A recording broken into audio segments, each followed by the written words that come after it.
Morning all. So നമ്മൾ ഇത്രയും എടുത്തതിൽ വിട്ടുപോയിട്ടുള്ള 3 concept ഉണ്ട്. അത് നിങ്ങളുടെ സെമിനാറിൽ പറഞ്ഞിട്ടില്ല എന്നാണ് എൻ്റെ ഒരു നിരീക്ഷണം. അതിൽ മൾട്ടിനാഷണൽ കോർപ്പറേഷൻസിനെ പറ്റിയിട്ട് പറഞ്ഞിട്ടില്ല, അതുപോലെ സ്പെഷ്യൽ എക്കണോമിക് സോൺസ് എന്താണെന്ന് പറഞ്ഞിട്ടില്ല, പിന്നെ ടെക്നോളജിക്കൽ അഡ്വാൻസ്മെൻറ്റും അതിൽ കൺസ്യൂമറിസം എന്ന് പറയുന്നത് എന്താണെന്ന് പറഞ്ഞിട്ടില്ല.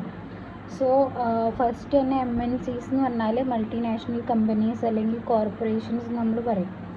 അതിപ്പം എക്സാമ്പിളായിട്ട് പറയുകയാണെങ്കിൽ ഇപ്പം ഒരു രാജ്യത്ത് അതിൻ്റെ ഹെഡ് ക്വാർട്ടേഴ്സും ബാക്കിയുള്ള രാജ്യങ്ങളിൽ അതിൻ്റെ ചെയിൻസ് ഓഫ് എന്താ പറയുക അതിൻ്റെ ഔട്ട്ലെറ്റ് ഉണ്ടെങ്കിൽ അങ്ങനത്തെ കമ്പനീസ് അല്ലെങ്കിൽ അങ്ങനത്തെ ഒരു സ്ഥാപനത്തെയാണ് നമ്മൾ മൾട്ടിനാഷണൽ കമ്പനീസ് അല്ലെങ്കിൽ കോർപ്പറേഷൻസ് എന്ന് പറയുക.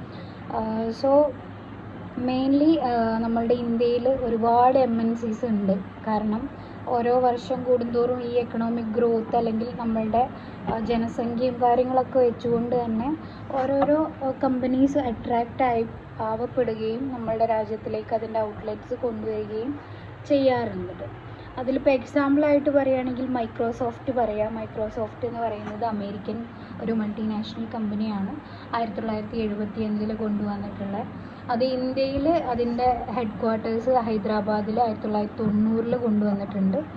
അതിനുശേഷം ഇപ്പോൾ നമ്മളുടെ സുന്ദർ പിച്ചായി എന്നൊക്കെ പറഞ്ഞിട്ടുള്ള ആളില്ലേ, അദ്ദേഹമാണ് ഈ മൈക്രോസോഫ്റ്റിൻ്റെയൊക്കെ ചെയർമാൻ അല്ലെങ്കിൽ ഹെഡ് CEO എന്ന് പറയുന്നത്. ഒക്കെ ഇന്ത്യക്കാരാണ്.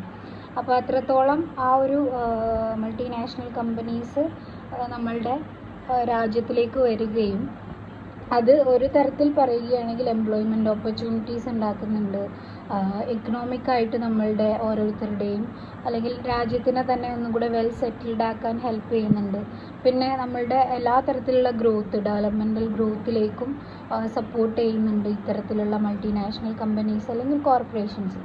പക്ഷേ എന്തൊക്കെ പറഞ്ഞാലും അത്തരത്തിലുള്ള ഡെവലപ്മെൻറ്റ് അല്ലെങ്കിൽ അത്തരത്തിലുള്ള ജോബ് ഓപ്പർച്യൂണിറ്റീസും ഇക്കണോമിക് വെൽബീയിങ്ങും ഒക്കെ കൊടുക്കുന്നുണ്ടെങ്കിൽ കൂടെ ഇത്തരത്തിലുള്ള മൾട്ടിനാഷണൽ കമ്പനീസ് ഒരുപാട് രീതിയിൽ എൻവയോൺമെൻറ്റിനെ ചൂഷണം ചെയ്യുന്നുണ്ട്. ഇപ്പം മൈക്രോസോഫ്റ്റ് എന്ന് പറയുന്നത് ഒരു തരത്തിലുള്ളൊരു ജസ്റ്റ് ഒരു കമ്പനിയേ ഉള്ളൂ.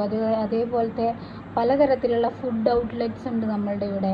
അതുപോലെ ബിസിനസ് ഓറിയൻറ്റഡ് ആയിട്ടുള്ള കമ്പനീസ് ഉണ്ട്. അതിപ്പം ഇൻഫോ പാർക്ക് ആയിക്കോട്ടെ, അല്ലെങ്കിൽ നമ്മളിപ്പോൾ പറഞ്ഞ പോലെ മൈക്രോസോഫ്റ്റ്, അതുപോലെ KFC, മക്ഡൊണാൾഡ്, സ്റ്റാർബക്സ് എന്നൊക്കെ പറഞ്ഞിട്ട് പലതരത്തിലുള്ള ഇതൊക്കെ ഫുഡ് ഔട്ട്ലെറ്റ്സ് ആണ്. അതുപോലെ നെസ്ലെ, പിന്നെ കൊക്കക്കോള, പെപ്സിക്കോ, അതുപോലെ സോണി കോർപ്പറേഷൻസ്, പിന്നെ ആപ്പിൾ ഇങ്ക്, ഇതൊക്കെ ഓരോ കമ്പനികളാണ്, മൾട്ടിനാഷണൽ കമ്പനീസാണ്. ഇതിൻ്റെയൊക്കെ ഔട്ട്ലെറ്റ് നമുക്ക് ഇന്ത്യയിൽ ഒരുപാട് സ്ഥലത്ത് കാണാൻ കഴിയും.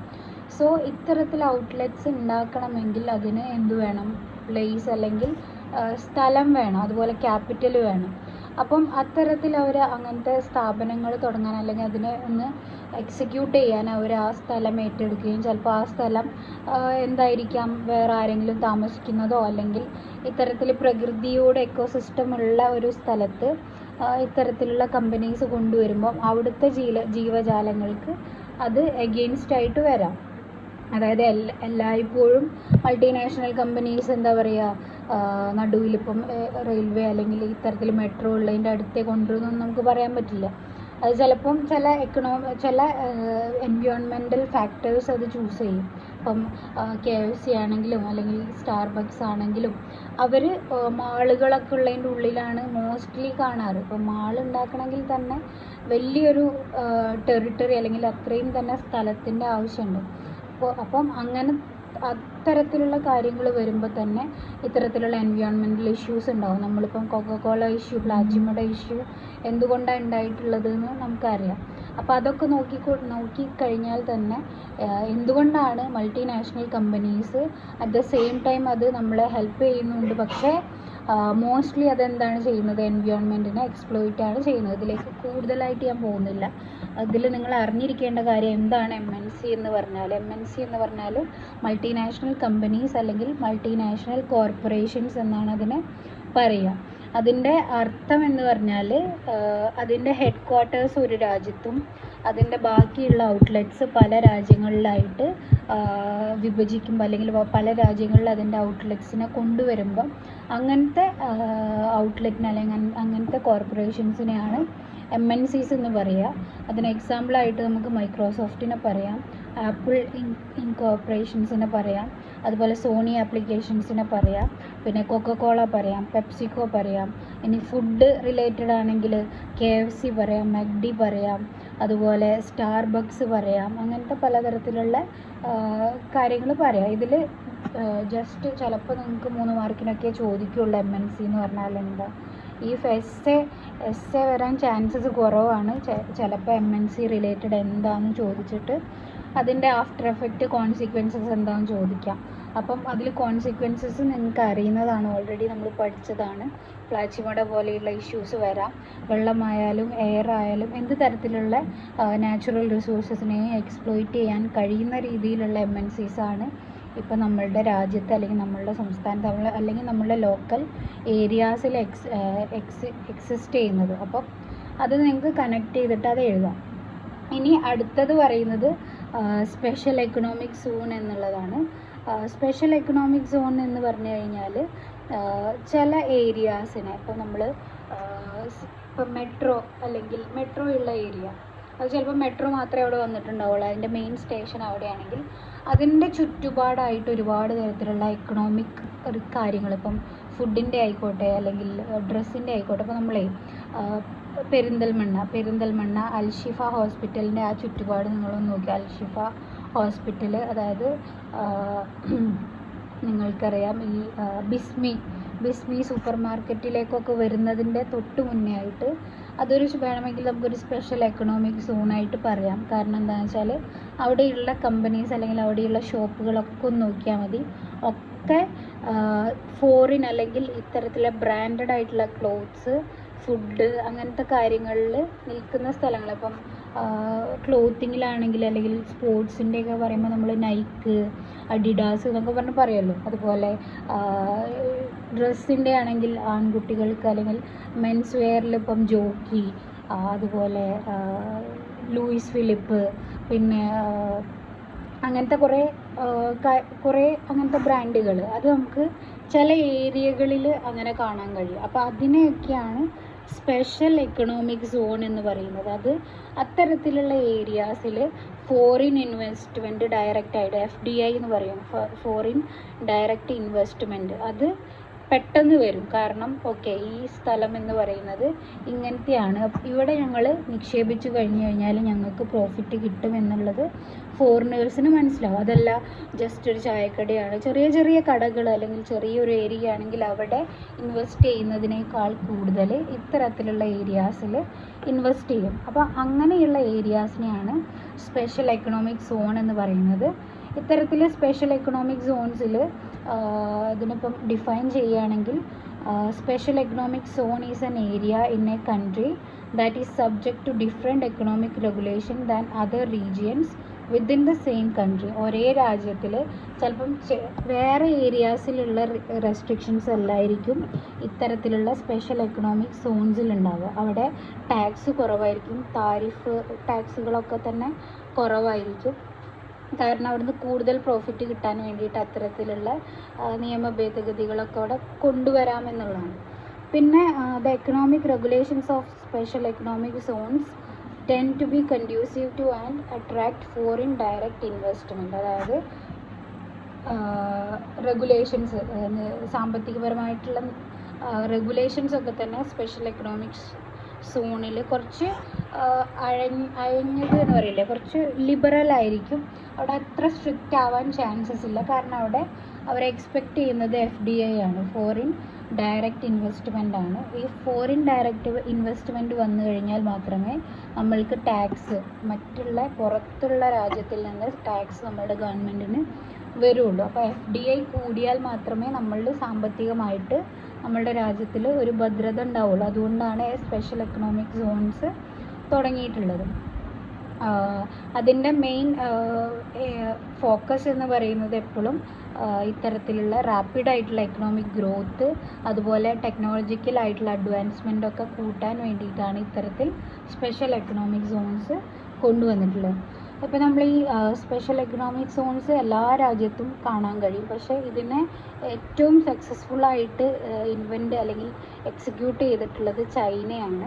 1995 കാലഘട്ടം, 95 ഒരു 1979 കാലഘട്ടത്തിൽ തന്നെ ചൈന അവിടെ ഇത്തരത്തിലുള്ള എക്കണോമിക് സോൺസ് സ്റ്റാർട്ട് ചെയ്തിട്ടുണ്ട്. അതുകൊണ്ട് തന്നെ അവിടുത്തെ അത്ര രീതിയിൽ സക്സസ്ഫുള്ളായിട്ട് വേറെ ഒരു രാജ്യത്തും സ്പെഷ്യൽ എക്കണോമിക് സോൺസ് കാണാൻ കഴിയില്ല. ഇതും സ്പെഷ്യൽ എക്കണോമിക് സോൺസും നിങ്ങൾക്ക് ചെറിയ 3 മാർക്കിനൊക്കെ ഉള്ള എക്സയിലെ ചോദിക്കാൻ ചാൻസസ് ഉള്ളൂ. അപ്പം ഇതിലും സ്പെഷ്യൽ എക്കണോമിക് സോൺസിൽ നിങ്ങൾ അറിഞ്ഞിരിക്കേണ്ടത് എന്താണ് സ്പെഷ്യൽ എക്കണോമിക് സോൺസ്, അതിൻ്റെ ക്യാരക്ടറിസ്റ്റിക്സ് എന്താ. അപ്പോൾ നമ്മൾ പറഞ്ഞ പോലെ സ്പെഷ്യൽ എക്കണോമിക് സോൺ എന്ന് പറഞ്ഞാൽ ഇത്തരത്തിലുള്ള ഫോറിൻ ഡയറക്റ്റ് ഇൻവെസ്റ്റ്മെൻറ്റിനെ അട്രാക്റ്റ് ചെയ്യാൻ വേണ്ടിയിട്ടുള്ള ചില ഏരിയയിലുള്ള ഒരു ഇത്തരത്തിൽ ബിസിനസ്സോ അല്ലെങ്കിൽ എന്തെങ്കിലും എക്കണോമിക് ആക്ടിവിറ്റി ആകാം. അത് മോസ്റ്റ്ലി റാപ്പിഡായിട്ടുള്ള എക്കണോമിക് ഗ്രോത്തിന് വേണ്ടിയിട്ടാണ് അത് കൊണ്ടുവരുന്നത്. അതുപോലെ അതിലൂടെ ടെക്നോളജിക്കൽ അഡ്വാൻസ്മെൻ്റ് ഉണ്ടാവാം. അതുപോലെ തന്നെ ഇത്തരത്തിലുള്ള നമ്മളുടെ സാമ്പത്തിക പ്രതിസന്ധി കുറയ്ക്കാൻ വേണ്ടിയിട്ട് സെസ് എന്നാണ് അതിനെ പറയുക, സ്പെഷ്യൽ എക്കണോമിക് സോണിനെ കൊണ്ടുവരാം. അതുപോലെ സ്പെഷ്യൽ എക്കണോമിക് സോൺസ് ഉണ്ടെങ്കിൽ അല്ലെങ്കിൽ അതിന് കൊണ്ടുവരുന്നതിന് ഒരു രാജ്യത്ത് ചിലപ്പം ആ സ്പെഷ്യൽ എക്കണോമിക് സോൺ ഉള്ള സ്ഥലത്ത് ആ റെഗുലേഷൻ കുറച്ച് ലിബറൽ ആവാനും ചാൻസസ് ഉണ്ട്. അതാണ് സ്പെഷ്യൽ എക്കണോമിക് സോൺ എന്ന് പറഞ്ഞാൽ. ഇനി അതിൽ പറയാനുള്ളത് ടെക്നോളജിക്കൽ അഡ്വാൻസ്മെൻറ്റും കൺസ്യൂമറിസവുമാണ്. ടെക്നോളജിക്കൽ അഡ്വാൻസ്മെൻറ്റ് എന്ന് പറഞ്ഞാൽ എന്താണെന്ന് നമുക്ക് ഇപ്പം കറൻ്റ്ലി നമ്മൾ നിൽക്കുന്ന ഓൺലൈൻ പ്ലാറ്റ്ഫോം, അതായത് നമ്മൾ പഠിക്കുന്നത് ഓൺലൈൻ പ്ലാറ്റ്ഫോമാണ്. അപ്പം അത് തന്നെയാണ് ടെക്നോളജിക്കൽ അഡ്വാൻസ്മെൻറ്റിൻ്റെ ഏറ്റവും ഉത്തമമായിട്ടുള്ളൊരു എക്സാമ്പിൾ എന്ന് പറയുന്നത്. കാരണം നമ്മൾ വർഷങ്ങളായിട്ട് നമ്മൾ പിന്നോട്ടുള്ള വർഷങ്ങൾ നോക്കുമ്പം നമ്മൾ എത്രത്തോളം ടെക്നോളജിക്കലി അഡ്വാൻസ്ഡ് ആയിരുന്നു എന്ന് നോക്കിക്കഴിഞ്ഞാൽ ഇപ്പോഴത്തെ കറണ്ട് സിറ്റുവേഷനും പണ്ടും നോക്കിക്കഴിഞ്ഞാൽ തന്നെ നമുക്ക് ഈ ഒരു കാര്യത്തിൽ എക്സ്പ്ലനേഷൻ കിട്ടും. അതായത് ഒരു കാലത്ത് നമ്മൾ TV പോലെയുള്ള അല്ലെങ്കിൽ റേഡിയോ പോലെയുള്ള അല്ലെങ്കിൽ ഫോണ് അല്ലെങ്കിൽ കത്തൊക്കെ ഉപയോഗിച്ച ഒരു കാലഘട്ടത്തിൽ നിന്ന് അതിൽ നിന്ന് ഫാക്സ് അയക്കുന്നത് മെയിൽ വഴി അല്ലെങ്കിൽ ഇൻ്റർനെറ്റ് വഴി അല്ലെങ്കിൽ കമ്പ്യൂട്ടർ വഴി നമ്മൾ ചെയ്യുന്ന ഓരോ കാര്യങ്ങളിലേക്ക് നമ്മൾ അത്രയും അഡ്വാൻസ്ഡ് ആയിട്ട് മാറിയിട്ടുണ്ട്. അപ്പം അതാണ് ഈ പറഞ്ഞ ടെക്നോളജിക്കൽ അഡ്വാൻസ്മെൻറ്റിൽ പറയുന്നുള്ളത്. അത് ഡീപ്പറായിട്ട് ഞാൻ പറയുന്നില്ല, കാരണം അത് നിങ്ങൾക്ക് ആലോചിച്ചാൽ തന്നെ ഈ ടേം ഒന്ന് സ്ട്രൈക്ക് ചെയ്താൽ മതി മനസ്സിൽ. എന്താണ് ടെക്നോളജിക്കൽ അഡ്വാൻസ്മെൻറ്റ് എന്ന് പറഞ്ഞാൽ എന്താണ്? ഏറ്റവും പുതിയതായിട്ടുള്ള രൂപമുണ്ടല്ലോ, അഡ്വാൻസ്ഡ് ആയിട്ടുള്ള രൂപത്തിനെയാണ് അഡ്വാൻസ്മെൻറ്റ് എന്ന് പറയുക. അപ്പം ടെക്നോളജി സാങ്കേതികപരമായിട്ട് നമ്മൾ വളരെ അഡ്വാൻസ്ഡ് ആണ് ഇപ്പോഴത്തെ കാലഘട്ടത്തിൽ. പണ്ടൊക്കെ ഇപ്പോൾ ഒരു കൊലപാതകം അതിൻ്റെ ആര് കൊല ചെയ്തു എന്ന് അറിയണമെങ്കിൽ ചിലപ്പോൾ കണ്ടെത്താൻ കുറേ നാളുകൾ എടുക്കും. ഇപ്പം അങ്ങനെയല്ല, നമ്മൾ ഫിംഗർ പ്രിൻറ്റ്, ബ്ലഡിൻ്റെ സ്റ്റെയിൻ വെച്ചിട്ട് അങ്ങനെ പലതരത്തിലുള്ള ടെക്നോളജിക്കൽ അഡ്വാൻസ്മെൻറ്റ്, അത് ഹെൽത്ത് സെക്ടറിലായാലും അല്ലെങ്കിൽ എക്കണോമിക് സെക്ടറിലായാലും അല്ലെങ്കിൽ നമ്മുടെ ബിസിനസ് ഫീൽഡിലായാലും ഒക്കെ തന്നെ പലതരത്തിലുള്ള ടെക്നോളജിക്കൽ അഡ്വാൻസ്മെൻറ്റ് നമുക്ക് കാണാൻ കഴിയും. അതിൻ്റെ എക്സാമ്പിളാണ് കറൻ്റ്ലി നമ്മൾ നടത്തിക്കൊണ്ടിരിക്കുന്ന ഓൺലൈൻ ക്ലാസ്സസ്. അത്രയും തന്നെ പണ്ട് അത്ര രീതിയിൽ ഈ ഓൺലൈൻ ക്ലാസ്സസ് ഇല്ല. ഇപ്പം ഓൺലൈൻ ക്ലാസ്സസിന് വേണ്ടിയിട്ടുള്ള പുതിയ പുതിയ ആപ്സ് വരുന്നുണ്ട്. അങ്ങനത്തെ പല രീതികളിലുള്ള കാര്യങ്ങൾ വരുന്നുണ്ട്. അപ്പം അത് നമുക്ക് ഈ പറഞ്ഞ ടെക്നോളജിക്കൽ അഡ്വാൻസ്മെൻറ്റുമായിട്ട് കണക്ട് ചെയ്ത് എഴുതാം. പിന്നെ അതിൽ പറയുന്ന ഒരു ടേമാണ് കൺസ്യൂമറിസം. കൺസ്യൂമർ എന്ന് പറഞ്ഞാൽ എന്താ? ഉപഭോക്താവ് അല്ലെങ്കിൽ സാധനങ്ങൾ ഉപയോഗിക്കുന്ന ആളെയാണ് കൺസ്യൂമർ എന്ന് പറയുക. അപ്പോൾ ഇപ്പോഴത്തെ കാലഘട്ടത്തിൽ നമ്മൾ കണ്ടുകൊണ്ടിരിക്കുന്ന എല്ലാ സാധനത്തിനും കൺസ്യൂമേഴ്സ് ഉണ്ട്. ഏത് സാധനം സൊസൈറ്റിയിൽ കൊണ്ടുവന്നാലും അതിനൊരു കൺസ്യൂമർ ഉണ്ട്. അപ്പം ആ ഒരു പ്രോസസ്സിനെ പറയുന്നതാണ് കൺസ്യൂമറിസം എന്നുള്ളത്. അതായത് ഇപ്പം നമ്മളിപ്പം ഓൺലൈൻ ക്ലാസ്സസ് പറഞ്ഞു, അതിന് കൺസ്യൂമേഴ്സ് ഉണ്ട്.